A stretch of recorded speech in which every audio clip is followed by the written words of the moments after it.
Hey guys, it's Brent, and I'm back as Peter Criss, the Cat Man, the one and only Cat Man.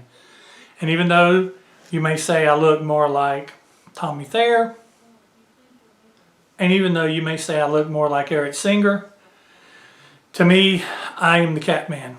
And this is the makeup that I wore so much when I was a kid. I wore this makeup probably from age 8 to around age 12. And I adored Peter Criss of Kiss. I still do. I adored him being a drummer. I really became one with him in a way. And I tried to mimic everything he did. All of his solos, all of his licks that he did during the songs that he did.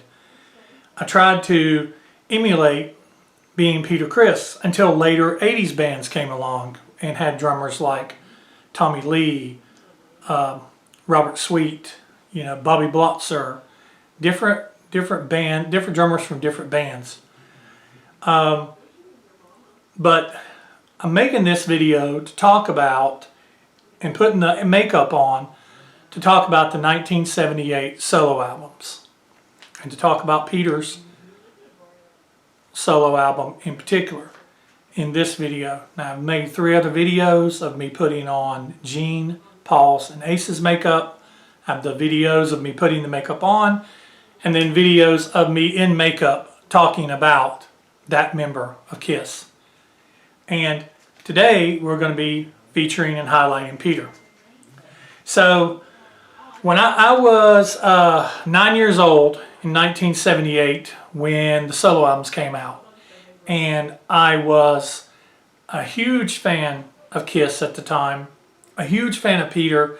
We were just coming off Alive 2 double platinum, and it seemed a long time before the solo albums came out. It seemed an even longer time before Dynasty came out.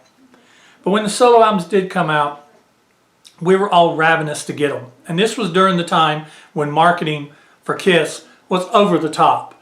There was Kiss Your Face makeup kits. There was, which I had both years. There was everything that you could think of. Trash cans, all the memorabilia that we see going for hundreds and thousands of dollars now was coming out during this time and before this time. But it was Kiss was a merchandising and marketing machine by this time. This actually was just a huge production and a huge promotion for the band.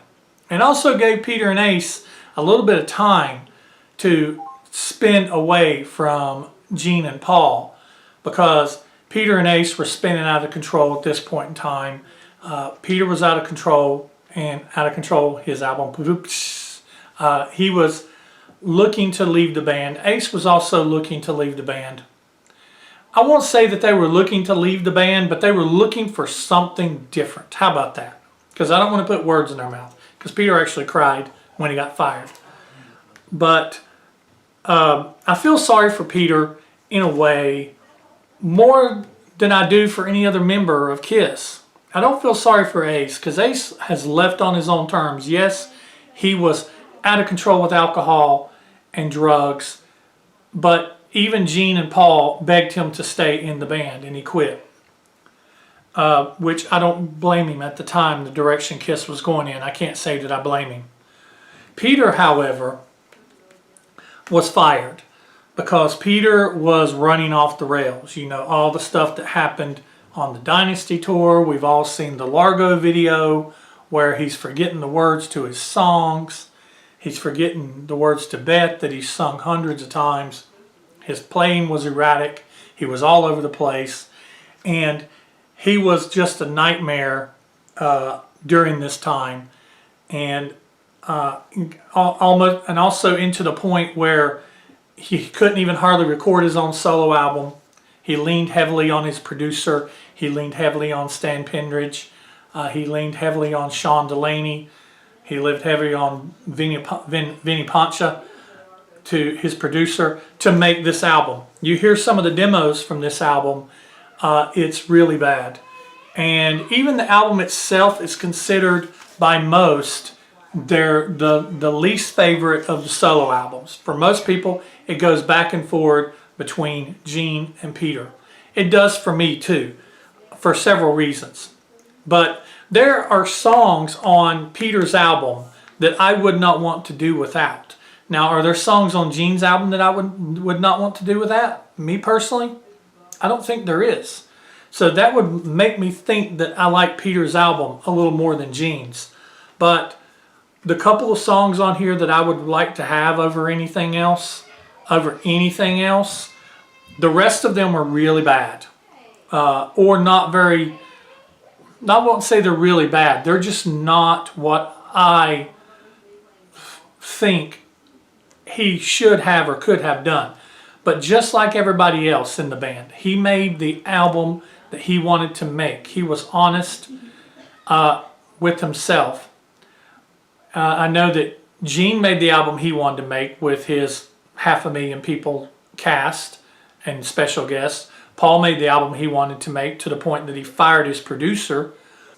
Ace made the album that he wanted to make with four or five of his friends, and it showed the honesty and the integrity and the drive to want to prove the type of musician that he was, that honestly I don't think Gene and Paul thought was in him. But when it comes to Peter, even though Peter made an album that, you have to remember Peter was older, even though he made an album that I think he felt was what he wanted to do, he had to rely on a lot of old Chelsea songs or Lips songs. I can't remember which one in particular, but he had to rely on a lot of old songs. Not very many new songs on here, and the songs that was new, they were written with somebody else in hand. So, and Peter had just been in a car accident. He was really strung out on drugs and cocaine during this time. So it was a very rough patch for Peter. For him to have been able to produce an album at all says a lot. And from what I understand, there was quite a bit of splicing and taping and everything that was done to be able to put this album out. So, talking about the album, talking about Peter's album, what did I think when I first heard it? I wasn't that impressed. And this was the first album that I played. When I got all four of the solo albums on that day in September of 1978, I brought them home and I listened to Peter's first. And I was confused by, there was no, where was Black Diamond? Where was Hooligan? Where was, Baby Driver? Where were songs like that?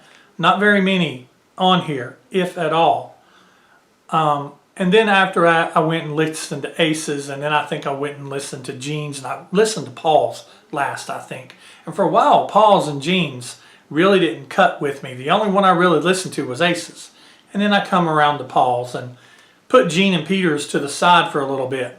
But I came back around to them in my late 20s, around the time for the reunion. But there are a couple songs on here that always have spoke to me and I've always loved since the very first time I heard them. So we'll talk about that. We'll get into the tracks on this album. I'm Gonna Love You, track number 1. I actually like I'm Gonna Love You. It's actually surprising. But it just like Gene's album, this album and Gene's album screams 70s. They have that 70s sound. Peter's has that. It starts off and it's got that guitar that's like bow, bow, bow, bow, bow, bow. It screams 70s. And so does Gene's. Paul's and Ace's albums, not so much. They don't scream 70s. They scream rock and roll. But I'm Gonna Love You is good. You Matter to Me, I think it's a good song. But I don't like the keyboard. I don't like the wee doo doo doo doo doo. I don't like that keyboard.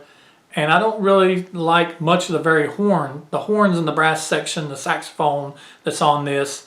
It has its place. The background singers, the female background singers has its place, but he overuses them. They rely on them too heavily. And it takes away from it being a rock album. And it's not a rhythm and blues album. There's a rhythm and blues song on here, but it's not a rhythm and blues album. It's a confused album. But You Matter to Me, it's okay. Tossin' and Turnin'. I love Tossin' and Turnin'. I know some people don't like Tossin' and Turnin'. I think Tossin' and Turnin' should have been the single. Even though it's a cover song, I think Tossin' and Turnin' should have been a single. It's got that rock and beat to it.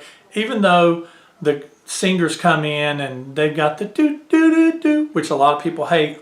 I actually like it on this. I think it's cheese, but it's the right amount of topping of cheese. But Tossin' and Turnin' is great. Don't You Let Me Down. Now, Don't You Let Me Down, as I know for a fact, one of those songs as a kid I did not get. And I remember it just was so, it's 70s dated, but it's so sappy. But it's not as sappy as Hold Me, Touch Me, Think of Me When We're Apart. But now, whenever I get on the first side, Don't You Let Me Down is one of the songs I'm looking forward to. I love it. It sounds like On the Boardwalk when it starts off, that do-do-do, do-do-do. It sounds like On the Boardwalk. But when he comes in and he's got that just such soulful, his vocals, if you haven't listened to this song in a while, go back and listen to it. Peter's vocals in this song are just amazing. So much soul and so much just, he just nails this song. One of my favorite vocal performances of Peter on this album is there's a part he does when he's coming out of the second verse and he's getting ready to go into the chorus. And he says, when he says something about made my heart into my throat. And then it's the line when he says, sure took hard times to drag me down. The way he sings that is, sure took hard times to drag me down. I mean, it's just, I can't do Peter any justice. But it's just, man, it gives me the chills just thinking about it. So if you haven't heard Don't Let Me Down in a while, go back and listen to it and listen to those vocals. That's the kind of Sugar Papa likes. I'm not really a fan of That's the kind of Sugar Papa likes. It gets very repetitious, and I don't like the chord progression, that da da da da da da da da when he's saying You're the kind of Sugar Papa likes. And then you got the background singers jumping in saying Drive Me Crazy, and it just keeps going and keeps going and keeps going and keeps going. And I'm like, my God, enough. So I'm not a fan. Side 2, Easy Thing. Easy Thing. My second favorite track on this album. And I have loved Easy Thing since I was a 9-year-old kid. Easy Thing is an amazing song. It's one of my favorite Peter Criss songs. Probably in my top 20 favorite Kiss songs. That's how much I like it. Love is so hard. Love is so hard to find. But love's such an easy thing to lose. His vocal performance on this one is amazing. When he says, when you find your love, when you know it's real, it's just amazing. The only thing I don't like about it is when he gets near the end, the background singers come in and they're like, love, so easy, so easy. It's like, and then he kind of gets a little repetitious towards the end. But Easy Thing, taking away those background singers at the end, Easy Thing is my second favorite track on this album. Rock Me Baby, it's got the piano in it. It's okay. It's got the horns, and I actually don't mind this too much. It's actually got a pretty decent guitar solo. It's kind of short, but it's a good song. It's better than most songs on here. Kiss the Girl Goodbye is another song that I didn't care for when I was 9 years old. And I don't know why. You would think if I liked Easy Thing, I'd like Kiss the Girl Goodbye. But it's just something different about it. But it grew on me as I got older, especially when there's that falsetto, we've been apart so many times before. I love that.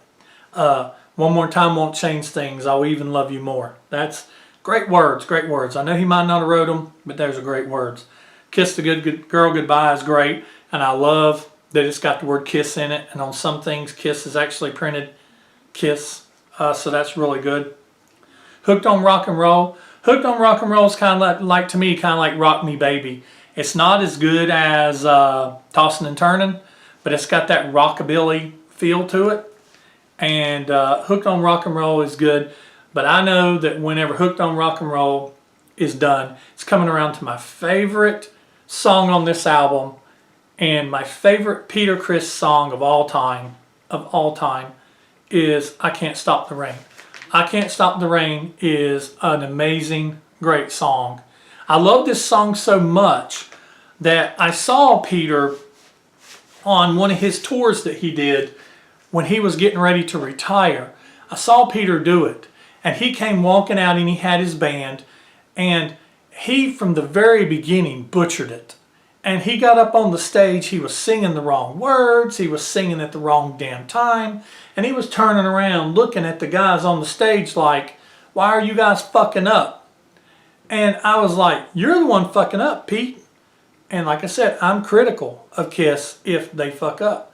And I'm like, damn, if you're going to do this song that you know so many people love, whenever they started playing the opening notes to it and he came out and they knew he was going to sing I Can't Stop the Rain, the place was going crazy. And then he starts butchering the lyrics and fucking it up. It pissed me off. And I was like, dude, I stopped it. I didn't even watch it all the way. I stopped it before he even got to the verse, because he was coming into the verse too soon and they weren't even ready. And he was looking around at him like, I know, you know what I'm saying. He's the main guy and they're supposed to follow him. But I was just like, dude, you fucked this up. You know, and I know as a musician you're supposed to follow the person leading, and that song to me is so near and dear. To see Peter mess it up like that, it pissed me off. Got hair in my and I got black on my finger. How did they not get this stuff all over the place? But they probably do. But anyway, that's my thoughts on the 1978 solo album. It is my probably least favorite of the four, but it goes right back and forward with Gene and Paul. It goes right back and forward with his and Gene's. But there's stuff I really like on Gene's. There's stuff I really like on Peter's. They're just not consistent enough. I guess that's it. And so, what do I think about Peter in general?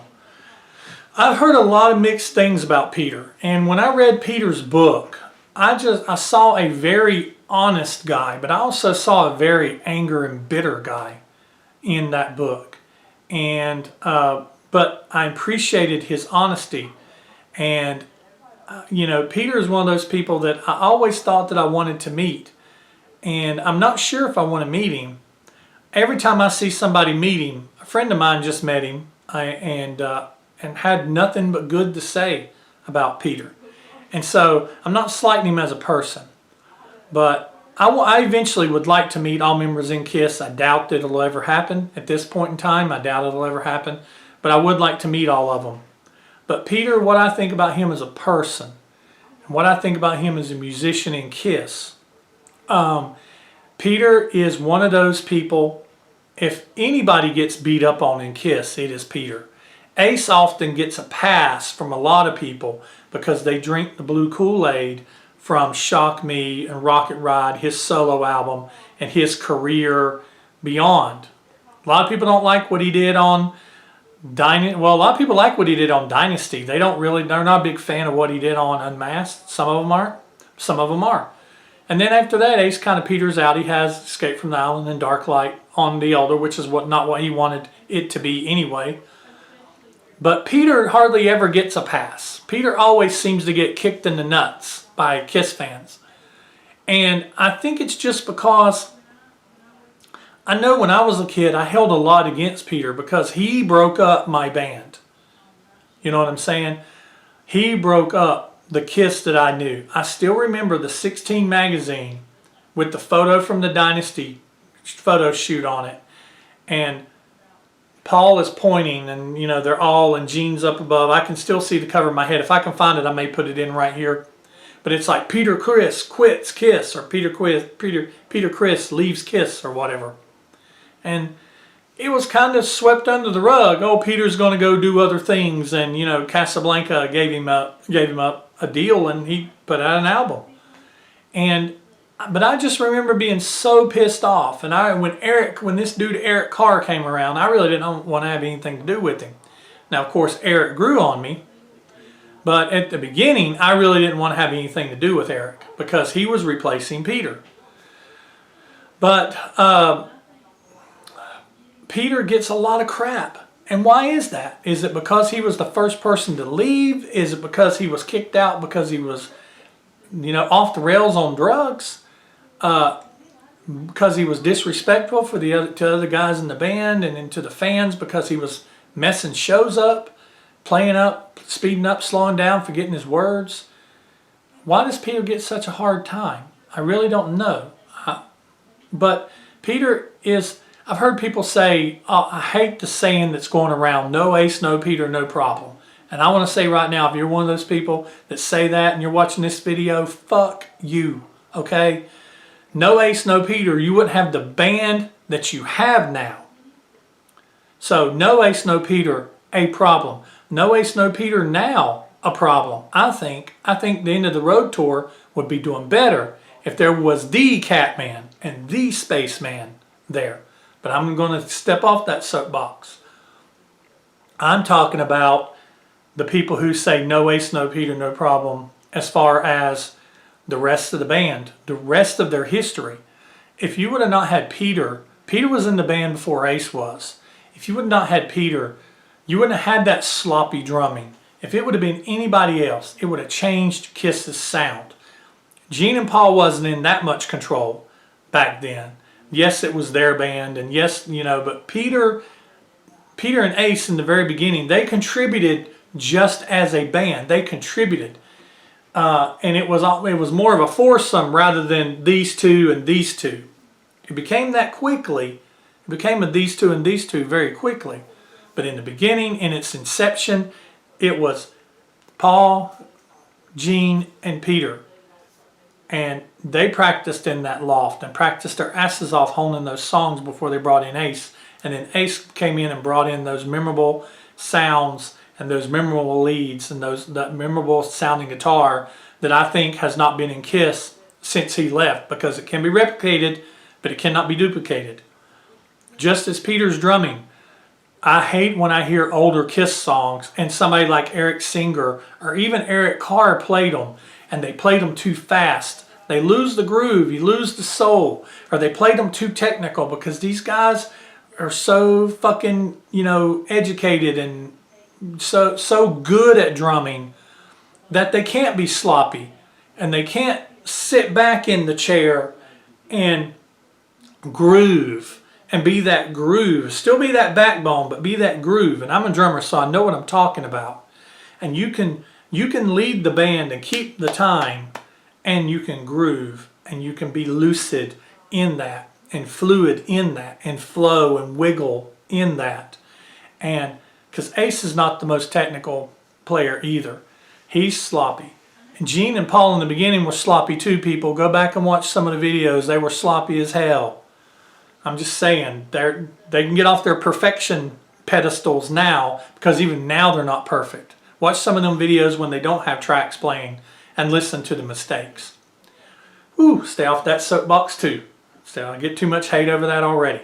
Anyway, I'm going to go ahead and wrap this up, because I think this has probably been the longest of the four, because I've ranted a lot. And I don't think I'm going to cut too much of it out. I cut a lot of stuff out to keep these videos moving along, because you got the people out there that complain too long, blah, blah, blah.